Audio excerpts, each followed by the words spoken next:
dame, og andre sidder på ryggen herinde, det er Kenneth. På 44 år. Han trak 28,7 meter i første træk. Det ligger meget tæt på de 30 meter, som man helst skal op på for at kvalificere sig direkte til Bulorten.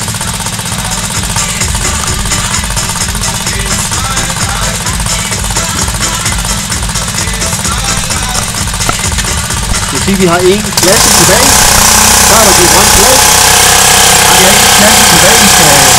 Gennemført i dag, så har vi haft omkring 40 traktorer igennem.